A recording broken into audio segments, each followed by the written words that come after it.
Assalamualaikum warahmatullahi wabarakatuh. Salam sejahtera untuk kita semua. Shalom, Om Swastiastu, Nama Budaya, salam kebajikan. Tentu apa yang kita lakukan hari ini tidak lain untuk kebaikan tim nasional. Kalau dilihat PSSI 1,5-2 tahun terakhir mempunyai program yang sangat konsisten. Kita bisa lihat bagaimana keseriusan kita membangun tim nasional putri, juga kejuaraan-kejuaraan untuk U17, U19. Kita lakukan semua dengan segala prioritas dan juga target-target yang kita lakukan secara bersama-sama. Dan kita lakukan secara transparan tanpa ada agenda tertutup. Tentu kita mengucapkan terima kasih kepada kinerja Coach Sintayong selama ini. Dan hubungan saya sangat baik. Dan kita lakukan yang terbaik untuk program-program yang dikehendaki. Tetapi tentu dinamika daripada tim nasional ini perlu juga menjadi perhatian khusus oleh kami dalam evaluasi. Kita melihat perlunya ada pimpinan yang bisa lebih menerapkan strategi yang tentu disepakati oleh para pemain, ya, komunikasi yang lebih baik, dan tentu implementasi program yang lebih baik juga secara menyeluruh untuk tim nasional. Dan Pak Marji sudah ketemu Coach Sintayong tadi pagi, dan Coach Sintayong sudah menerima ya surat menyuratnya. Nanti tentu ada proses yang berikutnya mengenai hubungan kita yang sudah berakhir, dan saya mengucapkan sekali lagi terima kasih. Dan kami sudah mendapatkan calonnya. Nanti juga kita undang semua media untuk press conference berikutnya di tanggal 12 nanti. Kurang lebih jam 4 sore. Jadi kalau ada dari pihak media atau teman-teman yang ingin tanya jawab, nanti langsung saja dengan pelatih penggantinya. Ya. Tanggal 11 malam sudah mendarat. Tanggal 12 nanti kita beri kesempatan untuk media bisa melakukan tanya jawab. Dan tentu beberapa agenda yang kita akan lakukan untuk hari Minggu dan Senin, ya, pertemuan dengan Exco, pertemuan dengan Menpora, kunjungan mengenai fasilitas yang kita yang dipergulasinya tinggi, sehingga ini menjadi sebuah improvement, ya, supaya kembali perjuangan kita untuk menuju Piala Dunia, kita coba sekritikal mungkin segala kekurangannya kita bisa atasi. Karena target utamanya ini Piala Dunia. Dan keputusan ini bukan ya karena tentu tim nasional ini milik siapa-siapa, tetapi milik Indonesia. Tidak ada ya persepsi tim nasional ini milik Erick Thohir, milik PSSI atau milik coach, ya tidak. Tapi bagaimana kita memastikan semua dinamikanya ini kita ukur sebaik-baiknya sehingga hasilnya juga bisa lebih konsisten. Mungkin itu yang saya bisa sampaikan. Terima kasih. Wassalamualaikum warahmatullahi wabarakatuh. Baik, langsung saya berikan kesempatan bertanya kepada wartawan. Ya, satu. Ya. Selamat siang Pak Erik, saya Majid dari Tribun News. Pertama Pak Erik, mungkin dengan adanya pemerintahan ini beberapa hari lalu, belakangan ini juga publik kita terbelah ya Pak Erik ya, ada yang pro, ada yang kontra. Mungkin dari Pak Erik bisa menjelaskan kembali apa yang menjadi keputusan tadi kan strategi, terus kemudian program ke depan. Apakah ini juga ada terjadi kabar sebelumnya juga tidak match-nya dengan pemain, katakan ada kabar Messi Hilgers yang tidak suka, atau terus kita juga dapat kabar dari media Italia justru Pak Erik katanya juga gaya melatih Sintayong yang bisa dibilang tanda kutip monoton seperti. Kemudian yang kedua Pak Erik sebelumnya kan Sintayong juga mendapatkan golden ticket ya Pak Erik dari pimpinan negara sebelumnya. Apakah golden ticket itu akan tetap berlangsung atau seperti apa itu Pak Erik? Itu aja, terima kasih. Ya tentu mengenai golden visa saya nggak bisa menanggapi, itu kan memang bagian dari bukan tupoksi kami gitu. Sama juga saya tidak bisa menanggapi tulisan media yang ada di luar negeri seperti Gulf, Tuto, Euro Reporter dan lain-lain. Ya tentu mereka punya penilaian sendiri dan saya rasa mereka punya pandangan sendiri. Saya juga nggak mau komen dengan hal-hal seperti itu. Tapi saya mengapresiasi berita-berita seperti yang di New York Times, juga ditulis oleh beberapa media luar negeri yang menyatakan bahwa pembangunan tim nasional Indonesia sudah ke arah yang baik dengan mensinkronisasi semua kepentingan di atas segalanya sehingga program ini transparan. Karena itu banyak sekali pemain-pemain berkualitas yang bergabung. Itu yang saya apresiasi. Kalau saya lihat memang dinamika ini cukup kompleks. Kalau saja waktu itu kita mengambil keputusan yang tergesa-gesa mungkin kurang baik juga. Tetapi kita sudah dirasakan sejak pertandingan, bahkan sebelum pertandingan Indonesia melawan China. Ya, cuman waktunya terlalu mepet waktu itu. Waktunya terlalu mepet dan ya yang terbaik ya hari ini. Karena kita masih punya waktu hampir 2,5 bulan untuk persiapan. Karena saya juga tidak mau ya mengambil sebuah keputusan yang membuat tentu keadaannya tidak baik. Nah, cuman dengan segala evaluasi perhitungan, waktu 2,5 bulan ini cukup. Ya, tidak tergesa-gesa hanya pada saat waktu dinamika yang terjadi Indonesia lawan China waktu itu. Itu yang saya bisa sampaikan. Ya, Mbak. Terima kasih, saya Fitrianto dari Republika. Pak Erik, apakah keputusan ini berkaitan dengan keselarasan dengan pemain-pemain naturalisasi yang mungkin kurang begitu baik dengan STY sehingga harus ataupun pemain Indonesia menurut saya sama saja. Tapi kalau kita lihat sekarang dengan banyaknya di tim nasional yang bermain di luar negeri, tentu dinamika daripada masing-masing individu itu menjadi perhatian. Dan kalau kita lihat nanti salah satunya di tanggal 12 malam rencana ada pertemuan pemain-pemain tim nasional kita yang berkarir di Liga Indonesia untuk bertemu pelatih baru. Ya, kita nggak mau beda-bedain itu. Tetapi perlu dinamika yang terjadi di komunikasi ini harus lebih merata. Ya, jadi tidak ada pemain juga yang terjebak pemain ini baik, pemain ini kurang. Menurut saya itu bukan judgement yang baik. Ya, tetapi kita harus melihat tim ini sebagai sebuah komposisi yang satu. Sama. Di sepak bola itu yang paling berat ya memang intangible atau sesuatu yang tidak terukur. Salah satunya ya teamwork itu. Kekompakan antara pemain, pelatih, ya PSSI dengan tim, PSSI dengan pelatih itu paling dinamika yang tentu menjadi tolak ukur yang tidak mudah diprediksi. Tetapi yang tadi saya sampaikan, kalau kita coba sebaik-baiknya, paling tidak titik-titik ini kita bisa kurangi gitu. Ya salah satunya komunikasi yang saya sampaikan tadi, ataupun bagaimana tactical issue yang seperti ditulis oleh beberapa media Eropa, tetapi itu tidak menjadi judgement, ya, tetapi itu menjadi bagian evaluasi. Gitu. Ya.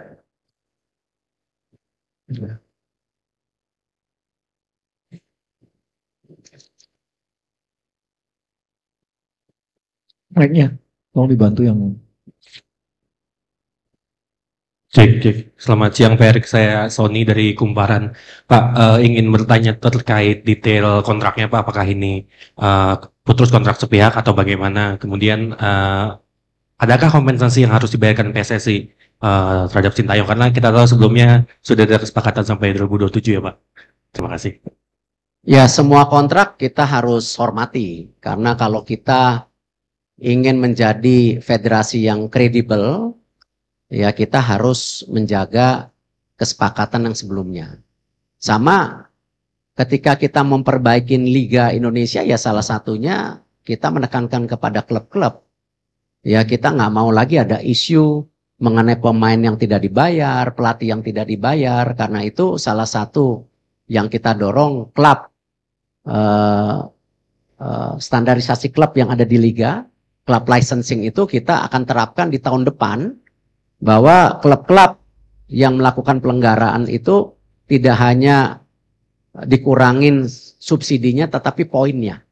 Nah, kalau kita melakukan itu di liga, tetapi PSSI sendiri tidak respect dengan apa yang dikomit, ya saya rasa bukan menjadi contoh yang baik. Kita harus menghormati segala perkataan dan kontrak-kontrak tersebut. Jadi kita tidak akan, dan Pak Marji, Coach Sintayong tanda tangan surat terimanya.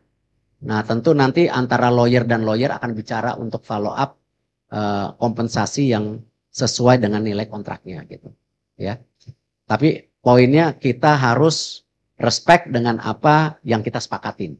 Ya, tidak boleh kita sebagai bangsa yang tidak menjaga kehormatan kita, apalagi federasi kita sedang dalam posisi tinggi-tingginya sekarang di mata internasional. Jadi kita harus jaga itu, ya. Baik, Nick. Selamat siang Pak Erik. Tadi sudah dipastikan ya. Oh, saya Heri dari bola.com. Maaf, terlalu semangat nih. Dalam beberapa hari terakhir setelah isu pemecatan Sintayong kan muncul di beberapa media sosial bahwa ada nama-nama yang muncul. Ada yang menyebut Patrick Kluivert, ada yang menyebut ini itu. Mungkin bisa dipastikan siapa Pak penggantinya Sintayong di timnas Indonesia. Kemudian kedua untuk Pak Marji, tadi pagi disebutkan Pak Marji bertemu dengan Coach Shin. Mungkin apa yang disampaikan Pak Marji kepada Coach Shin mungkin, dan apa yang disampaikan Coach Shin kepada Pak Marji bisa diceritakan. Itu aja, terima kasih. Pak Marji, silakan Pak Marji. Terima kasih Pak Ketum. Saya perlu sampaikan berkaitan dengan pertemuan saya dengan Coach Shin. Alhamdulillah semuanya berjalan dengan baik, smooth, tidak juga ada persoalan apa-apa. Prinsipnya Coach Shin menerima keputusan pemutusan hubungan kerja antara PSSI dengan Coach Sintayong, dan Coach Shin mengucapkan terima kasih atas kepercayaan yang sudah diberikan PSSI kepada Coach Shin selama kurang lebih hampir 5 tahun. Dan pesannya Coach Shin mudah-mudahan timnas bisa lolos ke Piala Dunia. Itu aja. Untuk pelatih-pelatih yang diinterview memang ada 3 nama waktu itu. Dan juga berikut beberapa asisten sebagai opsi untuk pendamping pelatih. Karena kita yakini tidak ada pelatih yang sempurna. Pasti masing-masing pelatih punya kekurangan. Nah, memang salah satu kandidat yang saya interview yang namanya disebutkan tadi. Tapi daripada menebak-nebak, kan tadi saya bilang tanggal 11 sampai tanggal 12 nanti ada press conference jam 4. Lebih baik media bisa bertanya langsung kepada pelatih yang tentu kita sudah sepakati. Gitu. Oke, yang pojok. Halo, selamat siang. Saya Dwiki dari BBC Indonesia.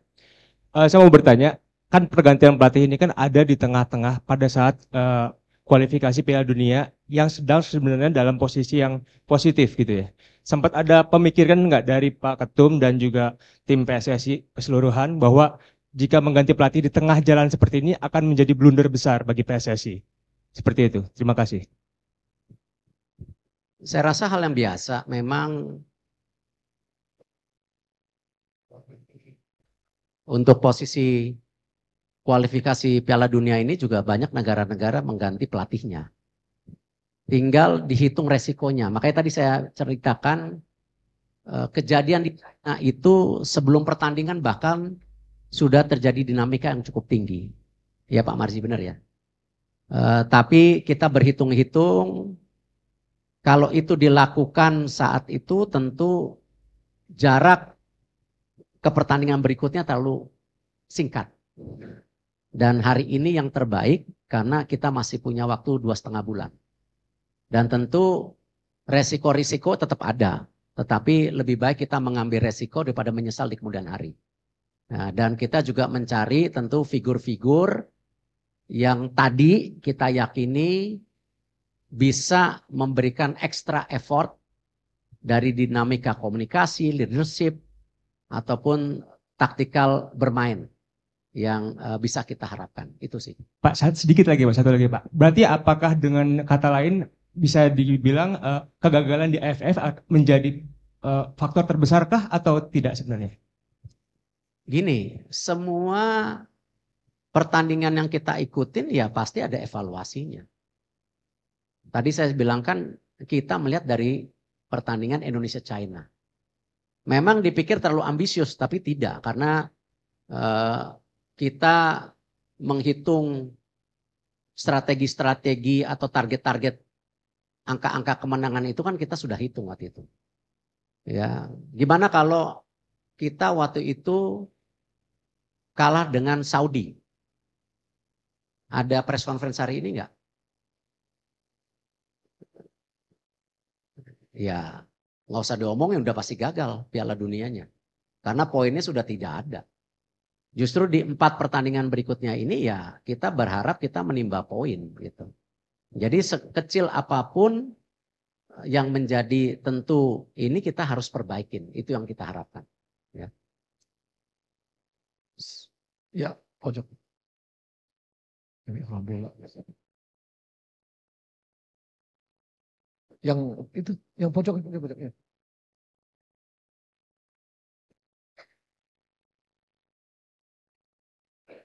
Selamat siang Pak Erik, Pak Sumarji, Pak Mali, Pak Yunus Nusi, dan Pak Arya.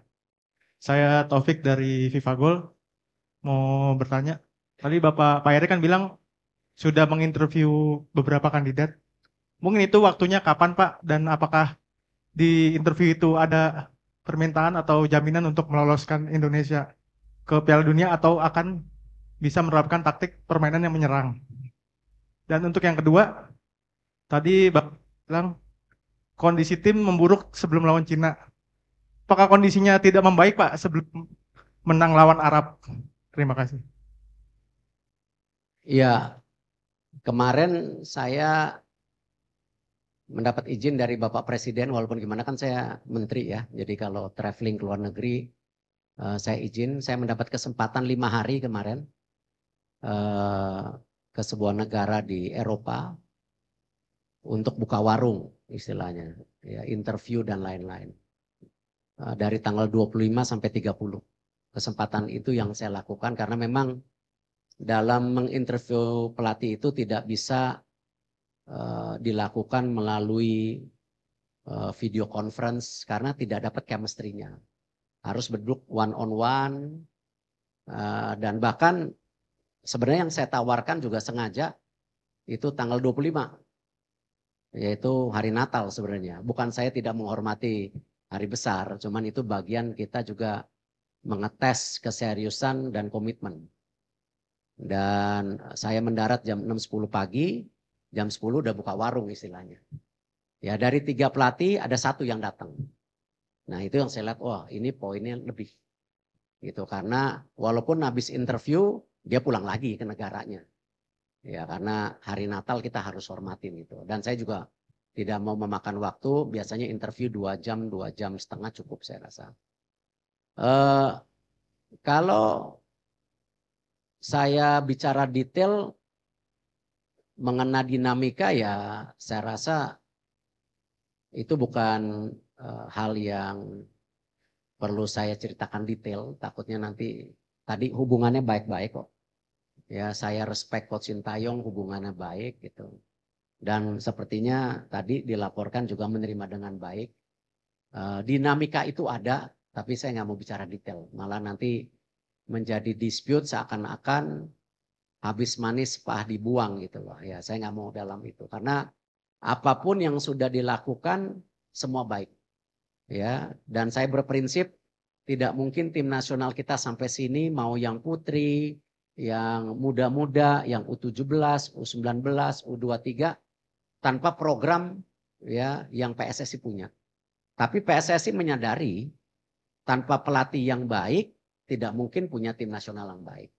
Tetapi tanpa kualitas pemain, ya mau programnya baik, pelatihnya baik, ya nggak jadi apa-apa. Karena pemain menjadi sebuah kualitas yang penting. Ya Manchester City tanpa Rodri kalah melulu tuh. Ya cuma satu Rodri berarti. Nah artinya apa? Ya memang ketiga balancing antara program, pelatih, dan kualitas pemain ini ya harus punya keseimbangan. Tidak bisa satu dan lainnya yang lebih menonjol gitu. Ya, jadi ini menjadi sebuah satu kesatuan gitu. Tinggal satu ya. Ya Mbak, yang cewek dulu. Tadi.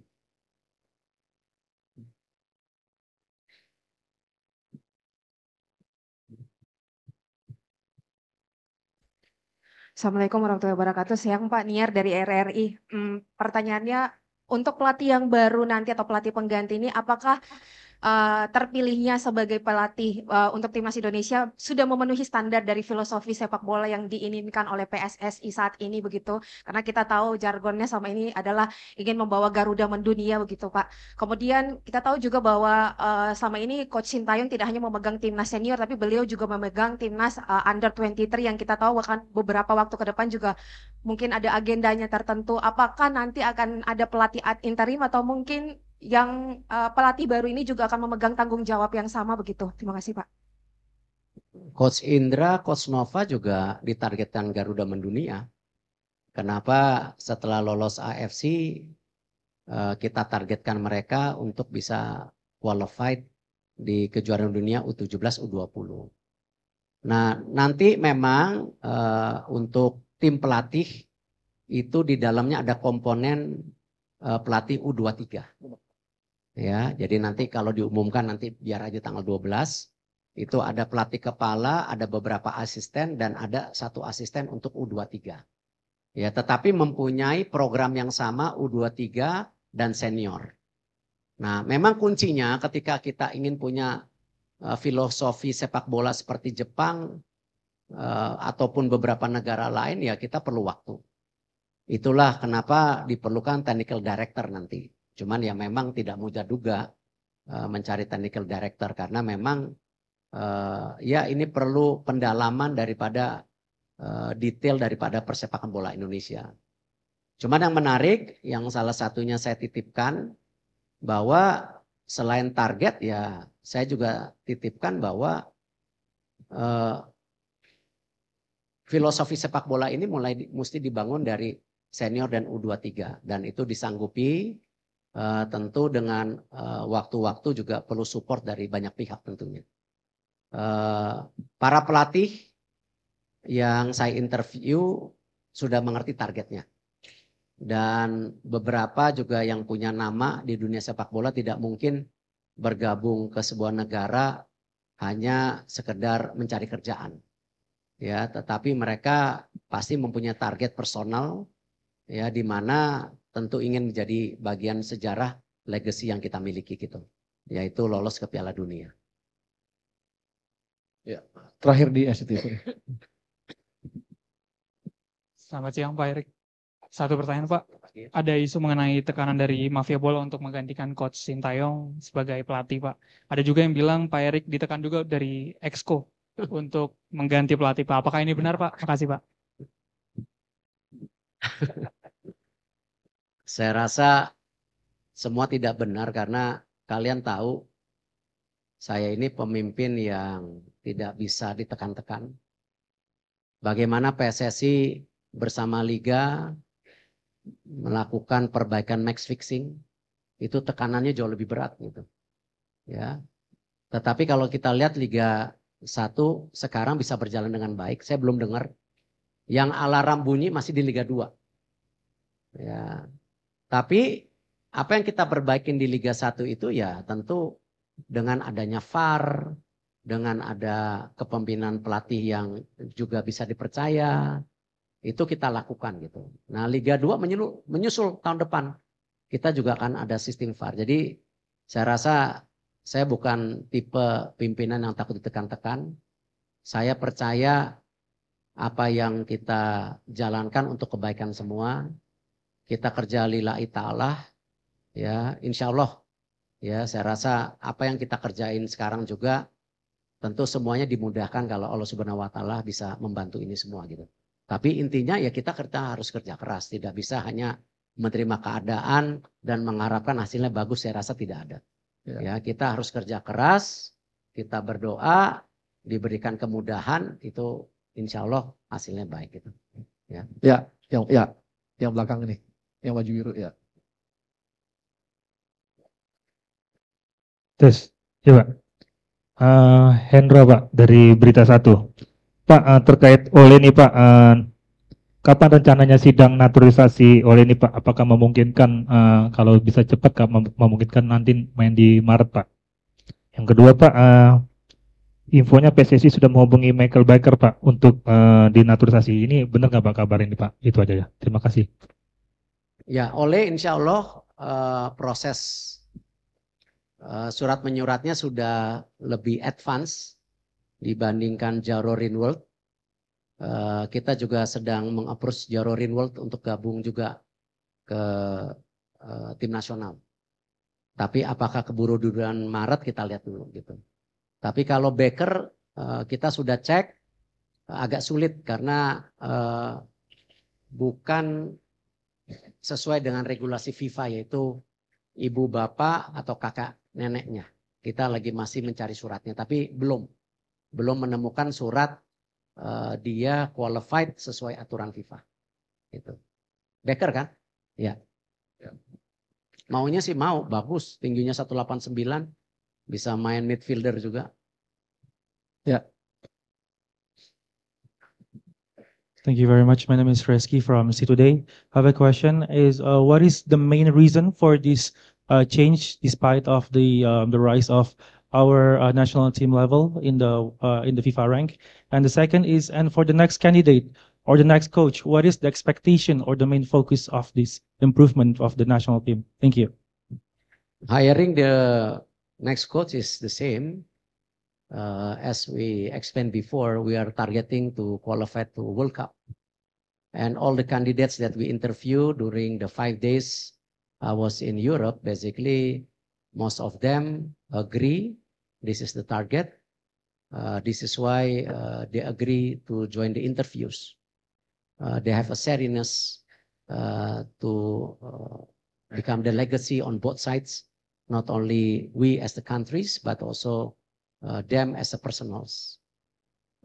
For changing clothes, coach, this is something actually we've been discussed for many months back, but I think the moment is about to be right because right now we still have 2.5 months on preparation for next games, and we still have formats that we want to get as much as point that we can get.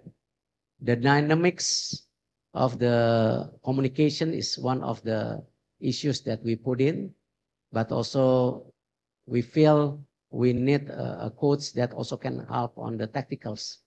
This is something that or the evaluations that we have. Oke. Baik teman-teman, habis ya? Cukup ya? Baik.